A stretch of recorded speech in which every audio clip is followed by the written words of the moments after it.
ما گرگه کرخت کردیم سگی پدر نهلت هم کرخت داره ما با سگ کار نداریم.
در قشلاق میدان بابای حاجی عزیز بودن، خیلی مرد شوخ هم بودن، مردی در دایره شعر و گرگولی هم میگفتن و من مردم شوخ بودن. بعد یک بیچاره به نزدش من میگه بابای حاجی عزیز همین روزی من نیامده است، حقیقتش که نه کرخت میکنیم دوزد یگان جا نمیشود، رفته استراحت کن پگاه سر بعد میکوی میویش ای کرخت میکنه میتیه بیچاره مسکینه ای خانهش میرود سحر میخیزد کفتنی میرود که روز بغزاله کرده است سگو همون روزه قطعه هر بغزاله کشتی نموزه دگانه ای بیچاره جبرش با عثمان میزه علمش از بابای حاجی عزیز گرفتن بعد با قط به خونه هم میاد میگه ای بابای حاجی عزیز میگه چیکار؟ میگه تو چخیلی کرخت کردی؟ میگه چخیلی کرخت کردم. میگه گپ زن تو چخیل کرخت کردی؟ میگه چخیل کرخت کردم.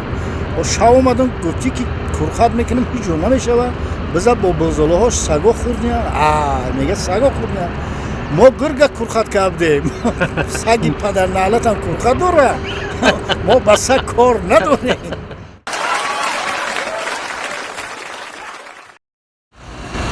بابای میرزا درباره دوستی یراق به دستای زمان جنگ شهروندی چیزی رو به خاطر آوردین برای هواداران ادبیات اگر امکان باشه قصه کنین نمونه. سالهای جنگ شهروندی یراق به دستام کار میگم بعد یک یراق به دست کلابی و یک بدخشانی با هم دوست میشوند، دوست بودیم یا هم دوست بودیم یا خیلی دوست بودیم. بعد بر هم خوردن خیلی با اتمام رسینی جنگ کلابی دعوت میکنه یراق به دست کلابی دعوت میکنه و رفیقشون که از بدخشان خیلی و خیلی همه تینجی آرامی دیگه یکم جای ترس نیست رفت و آمد کنیم. بعد بدخشانی ها میخیزن میاد بعد پیش آمد رفت دوستیان بعد میاد که همه دیگرگونی خانه های زیبا بلند آشیانه آبادی سرشیده است. آبادی من نگاه میکند من میپرسد که این خانه که خیلی میگه این خانه فلان آدمش این از فلانی این از فلانی جمعران یک مسجد زیبا بوده میگه این خانه که میگه که این خانه خدا میگه ارو با خدا نه فهمیدیم که در 70 سالی اون خدا هم در همین کلاب خانه داشته است. یک بردی هم سرچه من شو خیلی از یک سری بلندی میگن که یک کس در همون زمین یا زمینی خاکالو جای پاده خاکدگیه انا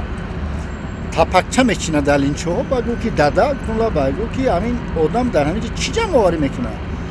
گفتون که تا عقلت نمیگیره همونجا غیر تپکچه چیه نگو من همین را میدونستم ترسنجیدم. یک رفیق دارم گفتی مادرم فقط میگه که بیام با چی برمینده همین حضرت شاه های زیارت بریم من میگه خیلی مادر مگیریتون بود رفت سه همسایه دیگه خیرات کرده رفتیم خیرات اینو ماشین هم مونده بعدی خیرای ماشین باید تقریبا 1 کیلومتر یک رو برامدن رفته اما میبرم پیش و پیش میگه برونه بیان مسافر در برو خمی نگو که کجا بلند تو که خیلی حضرت زیارت نیم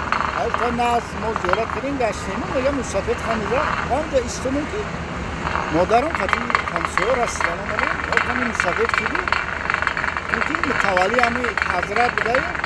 میگه یک گب بود و زنه گفتن چی بود؟ گفت که همین زنکو را پرس بلام من متوالی خواهی دیر کردیم من میرم اگر قدم غیر شوهر خودش به یگان مردی بیگناه خورا تداشا بینی تو نبروی نروتی حضرت دنگلش میکنه هی پایونی کود نمیزنه نمیره و میگه خواهی کم تری شدیم اون سه زنه که افضل کن دیو رفتیم بولو میریم و چما دیگه همه تمه کنون نمیره سر مدار بیتا دولین هم بلند شد نه چم کردیم زیارت کنیم